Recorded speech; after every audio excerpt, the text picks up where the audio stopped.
یه مسئله که برگردیم به اون نامه 5+1 خود من شخصا سوال دارم راجبش. پیش از برنامه با هم صحبت می‌کردیم این که الان در داخل یک جنبشی که به هر حال کمتر سابقه داشته به این گستردگی باشه شکل گرفته و یک موجی از حمایت در داخل و خارج هم باهاش آغاز شده. واقعا چقدر الان فکر می‌کنید که ضرورت داره یا اصلا فایده داره که بشه با جامعه بین‌الملل وارد مراوده شد و از اونها درخواست کرد که بخوام بیان حمایت بکنن یا کاری بکنن؟ بدون شک ضرورت داره. ببین سازمان ملل متحد اسمش روشه، سازمان دول نیست، سازمان ملل متحده.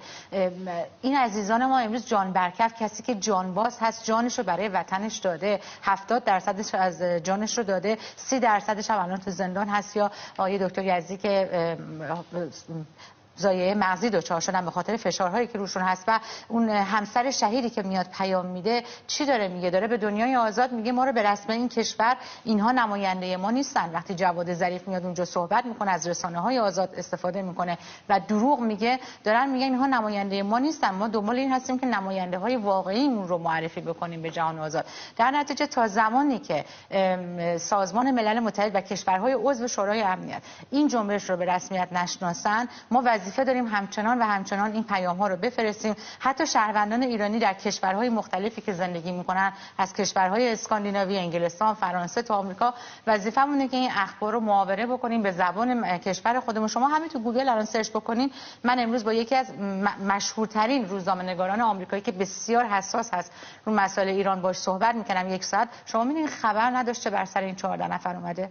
این کمکاری از ماست. ما باید این خبرها رو هر چه بیشتر به زبان محلی خودمون ارسال بکنیم که ببینیم وقتی گوگل میکنیم به زبان‌های مختلف بیاد بیرون. در نتیجه تا زمانی که این اتفاق نیفته این ضرورت داره که ما این مکاتبات رو انجام بدیم، تا زمانی که این دیالوگ و این به جای اینکه همش ملاحظاتشون در رابطه با مذاکره و تغییر رفتار جمهوری اسلامی باشه، یک نگاهی هم به مردم ایران و کنشگران آزادی اتفاق بیفته. چون که به هر حال 40 سال هست این مذاکرات داره با دولت‌های خارجی صورت میگیره و هیچ وقت این اتفاق به این صورتی که شما میفرمایید نیفتاده. فکر میکنید این بار تفاوتی داره؟ این چند سال پیش وقتی همین انتخابات آقای روحانی بود، شما فکر میکردین امروز بشینیم و از جنبش من 15 نفر 15 هستم صحبت بکنیم؟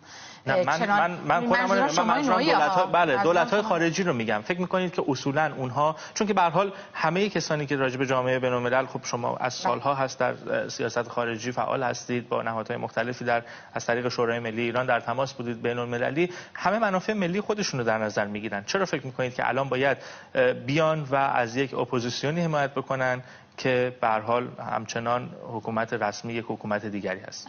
برای اینکه بهشون دقیقاً همین پیام میدیم. منافع مشترک شما با منافع ملت ایران گره خورده.